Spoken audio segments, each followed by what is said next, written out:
ശാന്തി 18/3/2024. ഇന്നത്തെ മുരളിയുടെ main points. മധുരമായ കുട്ടികളെ, വിചാരസാഗര മന്ഥനം ചെയ്ത് ഒരു ടോപ്പിക് എടുക്കൂ. ആ ടോപ്പിക്കിന് മേൽ എല്ലായിടത്തും പ്രഭാഷണം നടക്കണം. ഇത് തന്നെയാണ് നിങ്ങളുടെ യൂണിറ്റി. വിശ്വസേവനമെന്നത് 2 തരത്തിലുണ്ട്. ഒന്ന്, നാം യോഗം ചെയ്ത് നമ്മെ തന്നെ പവിത്രമാക്കുന്നു, ഒപ്പം പഞ്ചതത്വങ്ങളെയും മറ്റുള്ള ആത്മാക്കളെയും ഈ സമയത്തെ തന്നെയും പരിവർത്തനപ്പെടുത്തുന്നു. രണ്ടാമത്തേതാണ് ലോകത്തിലുള്ള ആത്മാക്കൾക്കെല്ലാം ബാബയുടെ സന്ദേശം എത്തിക്കുക എന്നത്. ഈ രണ്ടാമത്തെ സേവനം എങ്ങനെ ചെയ്യണം എന്നുള്ളതിനുള്ള ഒരു യുക്തിയാണ് ഇന്ന് ബാബ പറഞ്ഞു തരുന്നത്.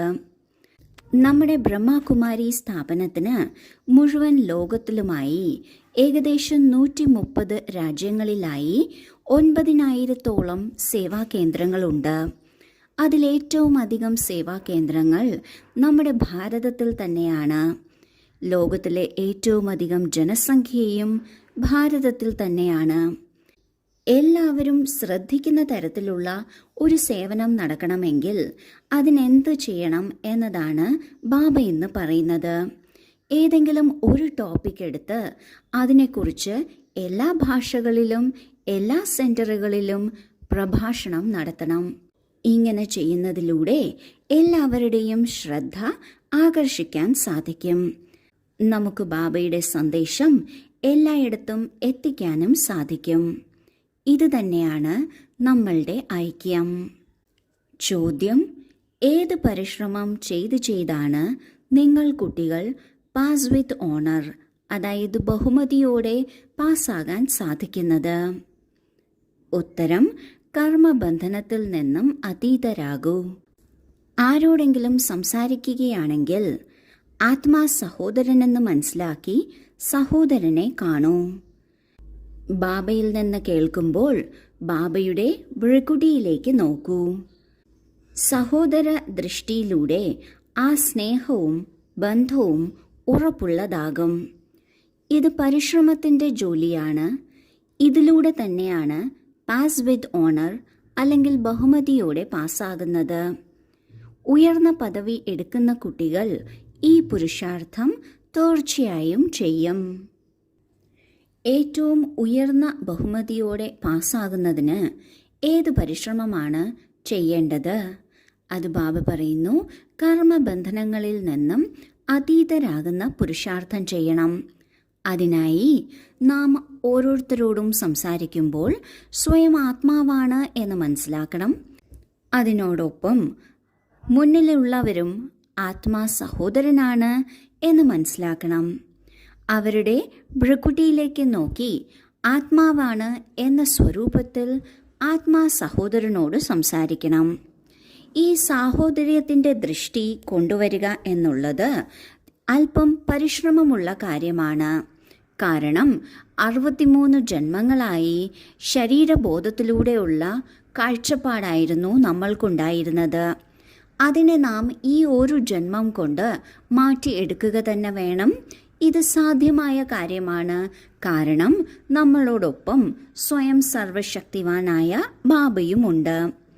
ഇങ്ങനെയുള്ള സാഹോദര്യ ദൃഷ്ടിയിലൂടെ പരസ്പരം ആത്മീയ സ്നേഹവും ദൃഢമായ സംബന്ധവും ഉറപ്പുള്ളതായി തീരുന്നു. തീർച്ചയായും പരിശ്രമമുള്ള കാര്യം തന്നെയാണ്. എന്നാൽ ഇതിലൂടെയാണ് ബഹുമതിയോടെ പാസ്സാകാൻ സാധിക്കുന്നത്. ഉയർന്ന നമ്പർ എടുക്കണം അല്ലെങ്കിൽ തീവ്ര പുരുഷാർത്ഥം ചെയ്യണം എന്നുള്ളവർ തീർച്ചയായും ഈ ഒരു പുരുഷാർത്ഥം ചെയ്യും. ധാരണയ്ക്കുള്ള മുഖ്യസാരം: 1. സദാ ലഹരി ഉണ്ടായിരിക്കണം. നമ്മൾ സംഗമയുഗി ബ്രാഹ്മണർ ദേവതകളെക്കാളും ഉയർന്നവരാണ്. എന്തുകൊണ്ടെന്നാൽ ഇപ്പോൾ നമ്മൾ ഈശ്വരീയ സന്താനങ്ങളാണ്. നമ്മൾ മാസ്റ്റർ ജ്ഞാനസാഗരമാണ്. എല്ലാ മികവും ഈ സമയം നമ്മളിൽ നിറഞ്ഞുകൊണ്ടിരിക്കുകയാണ്. 2. എന്താണോ ബാബ മനസ്സിലാക്കിച്ചു തരുന്നത് അത് ബുദ്ധിയിൽ വെക്കണം.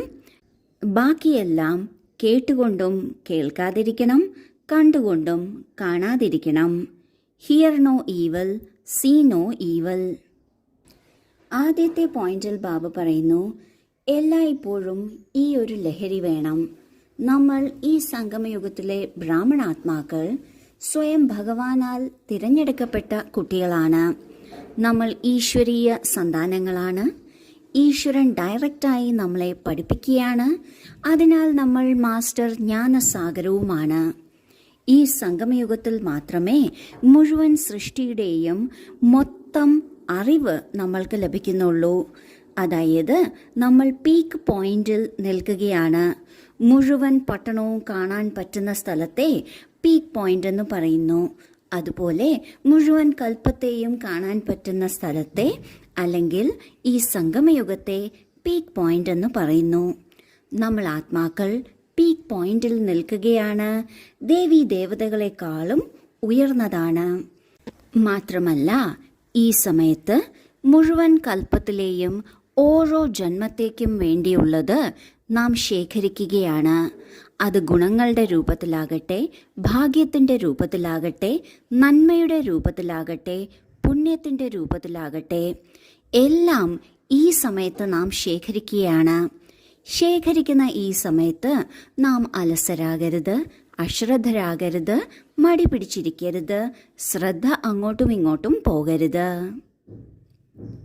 രണ്ടാമത്തെ പോയിന്റിൽ ബാബ പറയുന്നു, എന്താണോ ബാബ പഠിപ്പിക്കുന്നത് അത് മാത്രമേ സത്യമായുള്ളൂ.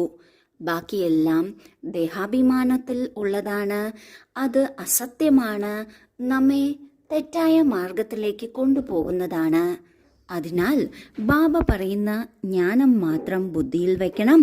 ബാക്കിയുള്ളത് കണ്ടുകൊണ്ടും കാണാതിരിക്കണം, കേട്ടുകൊണ്ടും കേൾക്കാതിരിക്കണം. See no evil, hear no evil, talk no evil, do no evil, think no evil. വരദാനം: ഈശ്വരീയ സേവനത്തിലൂടെ വെറൈറ്റി സന്തോഷം പ്രാപ്തമാക്കുന്ന അധികാരി ആത്മാവായി ഭവിക്കട്ടെ. പറയാറുണ്ട്, സേവനം ചെയ്യൂ എങ്കിൽ സന്തോഷം ലഭിക്കും. ഈശ്വരീയ ജ്ഞാനം നൽകുക എന്നത് ഈശ്വരീയ സേവനമാണ്. ആര് ഈ സേവനം ചെയ്യുന്നുവോ അവർക്ക് അതീന്ദ്രിയ സുഖത്തിൻ്റെ, ശക്തികളുടെ, സന്തോഷത്തിൻ്റെ വെറൈറ്റി സന്തോഷം തിരിച്ചു ലഭിക്കുന്നു. നിങ്ങൾ ബ്രാഹ്മണർ തന്നെയാണ് ഇതിനധികാരമുള്ളത്. കാരണം നിങ്ങളുടെ ജോലി തന്നെയാണ് ഈശ്വരീയ പഠിത്തം പഠിക്കുക, പഠിപ്പിക്കുക. ഇതിലൂടെ ഈശ്വരൻ്റേതായി തീരുക എന്നത്. അപ്പോൾ ഇങ്ങനെയുള്ള ഈശ്വരീയ സേവനം ചെയ്യുന്നതിലൂടെ ഈശ്വരീയ ഫലത്തിൻ്റെ അധികാരിയായി കഴിഞ്ഞു. ഈ ലഹരിയിലിരിക്കൂ.